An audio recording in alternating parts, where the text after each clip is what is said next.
Well, it's out. Finally got around to doing this video, and my third album, Sadistic Geography, is hit the streets, so to speak. Available on all streaming platforms. What did I learn from doing a third album? Well, I learned a lot, actually.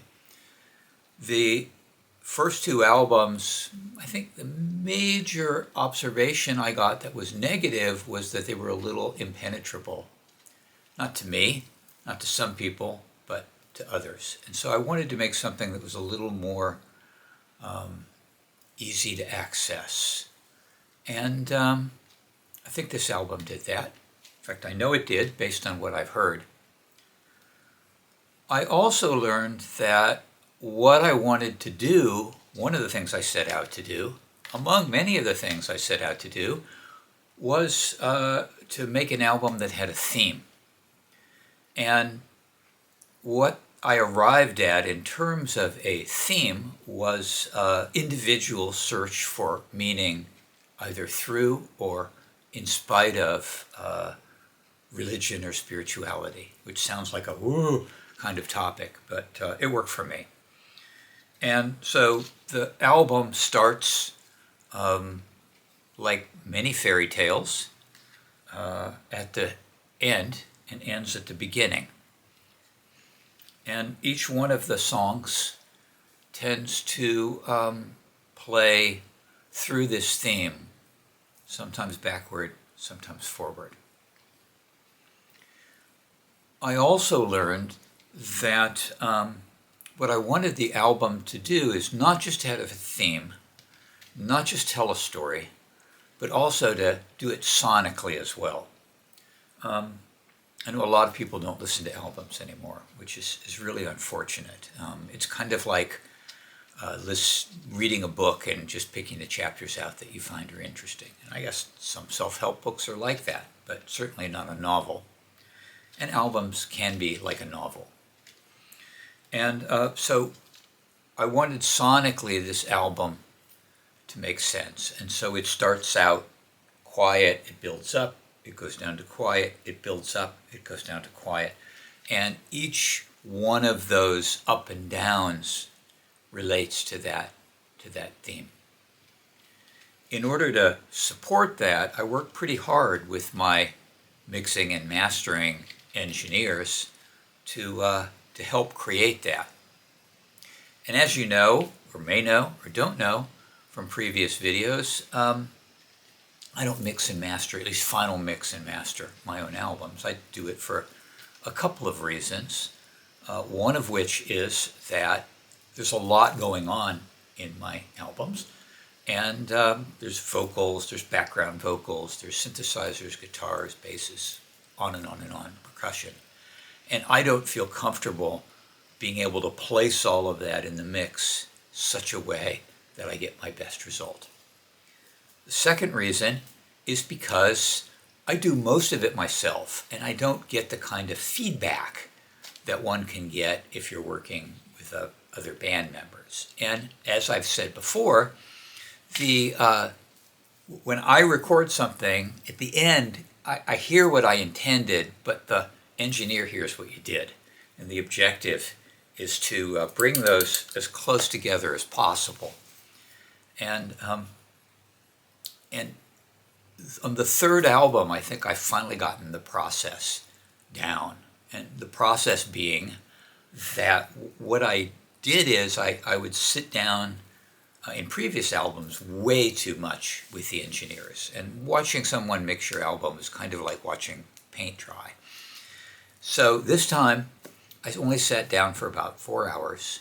We went through all the songs.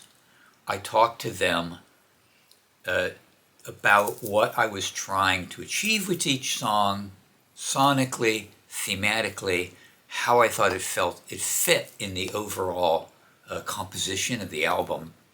And I would give them examples if I had one of, man, this song, I really like the guitar. If we could get close to that. And then when I went to mastering, I was able to sit with the mastering engineer and say, okay, this is how I want the album to go sonically, and this song needs to be more fragile. This song needs to be more in your face. And so he could kind of play around with, okay, your vocal needs to sit here, your vocal needs to sit there, to support those ideas. And also we could talk a little bit about how the following song would play. So some songs, you want the song to finish and almost immediately the next song to start. Some songs, you want the song to finish and people go, lower the shoulders, and then the next song to start. And I learned through doing 2 previous albums how to communicate that, but also how important it was for the whole album to play the way I intended. In terms of mixing, it's important when you're doing your own recordings to focus on the recording first. And so this album, I very much focused on getting my very, very, very best recordings. Once I got a recording that I really liked all the way through, regardless of what it was, each track sometimes needs to have, in fact, often needs to have something added to it. And so what I have learned to do is to take the recording and then move everything that colors or influences or modifies that recording to a bus. And we're not talking about a school bus or another one rides the bus, but what we're talking about is another track that then has all the modifiers. So I would have reverb and delay, compression, and all of that sitting off to the side. And the advantage of that is that I had something that I thought sounded right, but at the same time, the engineer can see what you did separately from what you recorded and, have a better idea of how he or she might impact that. Either they have a better plug-in or a different plug-in, or they don't have my plug-ins, which is frequently the case. But I also will commit or compress down into a single track everything I did so that it was still existent as a finished piece in case they just wanted to pick that one up. So, learned a lot for recording. Often you'll hear that it doesn't matter what equipment you have, which is often true. But sometimes it does. And on this album, I did buy or trade out a couple of pieces of equipment. I got rid of one of my Moog, in fact my only Moog synthesizer, and traded it for a Behringer Poly D and a Waldorf string synth, and both of them got used pretty heavily. The Behringer for bass lines predominantly, and the string synth for strings. But I think the thing that had the most impact to me in terms of recording was microphone. My previous albums, I was using a Warm WA-87 mic, and it was okay, but I never felt like I was getting everything out of it that supported my particular baritone voice. And after a lot of research, I ended up springing for a Warm WA-47. And in previous videos, you might have seen me talk about the WA-47. It made an enormous difference. If you don't believe me, listen to vocals off of Dandelion or Alienation, and then listen to some vocals off Sadistic Geography. And I think you'll see the difference as well. It's truly amazing. And so while all equipment won't improve you, some will. When it comes to equipment, there's a lot of people pedaling plugins and pedals and whatnot. And you don't see a lot of professional musicians switching out their gear all the time. I mean, they play with the same guitars, they play with the same pedals, they play with the same amps because they have a sound. and they're more concerned about developing their sound than anything else. And over the past 3 albums, I've kind of settled down to pedal boards that work for me. I have one for bass and one for guitar. And I don't think I'm going to be switching out pedals unless something amazing shows up. But I'm pretty happy with what I've got.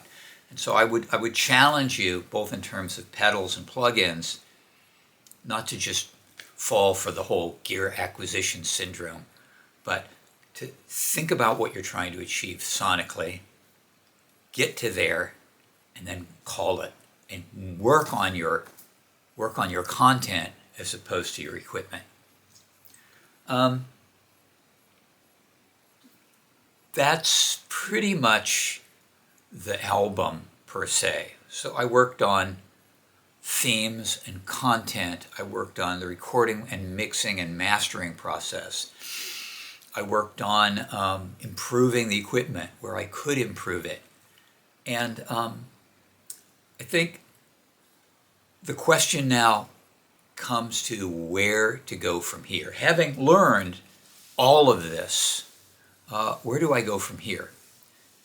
Each time I've had to do an album, there's been that gap of the white page, the book that hasn't been written yet.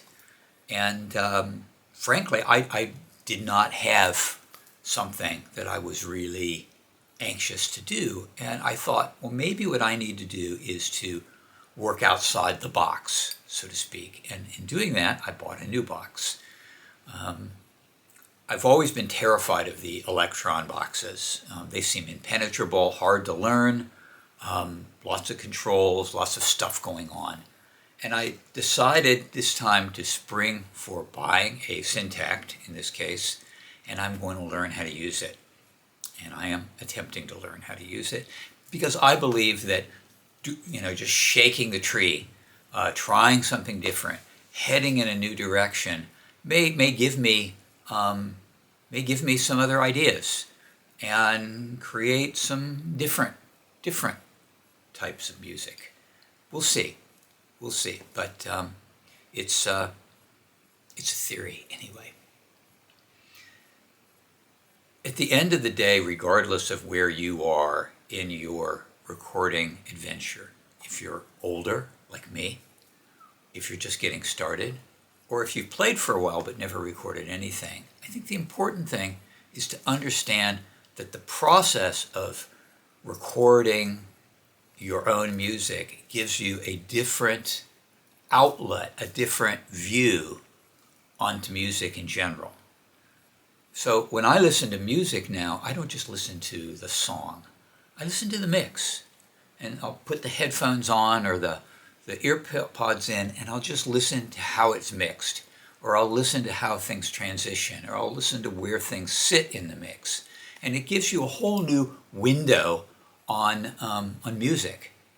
And so if you aren't recording, I would think about that at least when you listen. And if you are recording, it will open up worlds for you, regardless of where you are age-wise or experience-wise.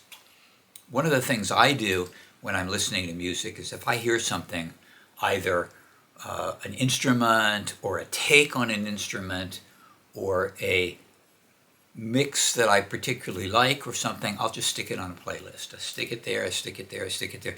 And so I end up with a playlist of items.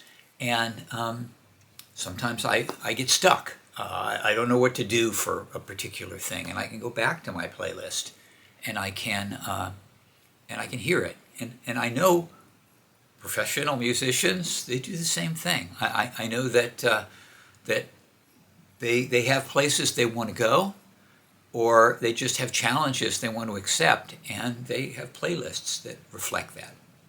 So I learned that, and I pass it on to you. Where to go from here? I go for album number 4, for sure. Making a CD was interesting. Not hard, not particularly expensive, but it just gave me a different take on the music, And it also gave me an opportunity to distribute the music differently. And so I encourage you to go either to the website or go to one of the streaming services and listen to the album and tell me what you think. If you're dying to have a CD of it, send me a message and I'll try to set you up. In the meantime, good luck with your adventure. I will see you at a future video. Check in with me on the website, and cheers. Namaste.